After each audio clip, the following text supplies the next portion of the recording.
Hi అండి, అందరికీ నమస్కారం అండి. ఈరోజు కాకరకాయ పొడి చేయబోతున్నానండి. అదొకసారి చూపిద్దామని చెప్పేసి అర కేజీ కాకరకాయలండి కడిగి ఆరబెట్టుకున్నానండి. బాగా ఇట్లా ముక్కలు కట్ చేసి పెట్టుకున్నానండి. అన్ని ఇట్లా చక్రాలుగా ముక్కలు కట్ చేసి పెట్టుకున్నా. పల్చ కట్ చేసుకోవాలండి. పల్చ కట్ చేసుకుంటే ఏదానికి బాగుంటుంది. తర్వాత ఒక 50 గ్రాములు ఎండుమిరపకాయలు తీసుకున్నానండి.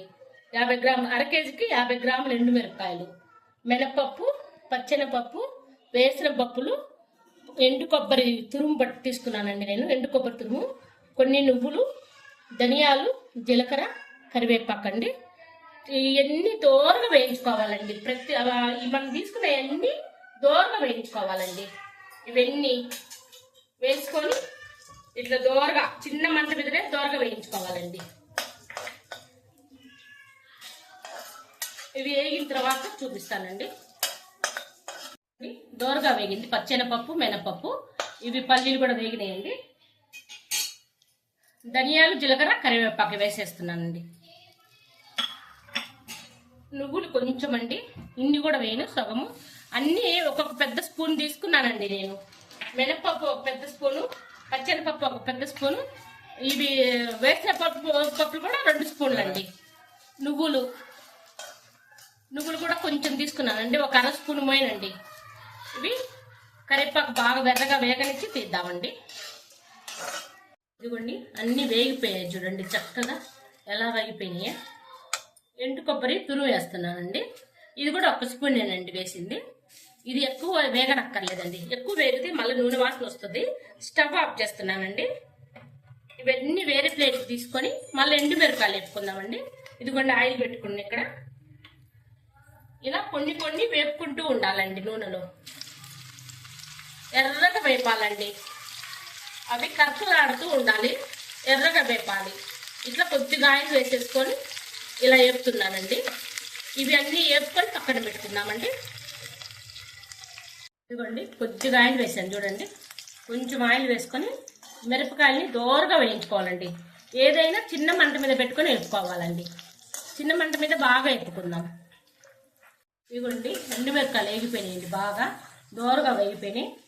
ఇట్లా వేడిగా ఉన్నప్పుడు ఏంటంటే చింతపండు చూడండి, నేనైతే ఎక్కువ పెట్టనండి. చింతపండు పులుపు వస్తుందని చెప్పేసి చిన్న ఉసిరికాయ అంత తీసుకున్నానండి. ఇదే వేడి మీద ఎట్లా వేసేసామంటే వేడి అవుతుందండి. బాగా ఇట్లా అయిపోతుంది, వేడి అయిపోతుంది. ఇదిగోండి ఒక వాయ వేపేసాను. కాకరకాయలు ఇట్లా వేపుకోవాలండి. ఇలా బాగా గట్టిగా గరకలాడితేటట్టు వేయించుకోవాలండి. ఇది ఒక వాయ వేసానండి. నూనె వేస్ట్ కాకుండా ఇలా కొంచెం నూనె పోసుకొని చేసుకోవచ్చండి. ఇది చల్లారిన తర్వాత మిక్స్ చేసుకుందామండి. ఇంకా ఇదిగోండి అట్లా అన్నీ వేపి పెట్టుకున్నామండి. ఇదిగోండి కాకరకాయలు వేపి పెట్టుకున్నాము, ఎండుమిరపకాయలు వేపి పెట్టేసాము,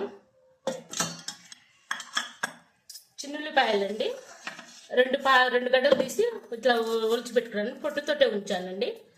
దీన్ని మిక్సీ వేసుకుందామండి. అన్ని స్పూన్ చొప్పున తీసుకున్నానండి. అర కేజీ కాకరకాయలకి ఒక్కొక్క స్పూన్ చొప్పున తీసుకున్నాను అన్ని. ఉప్పు అండి రుచికి తగ్గట్టు చూసుకొని వేసుకోండి.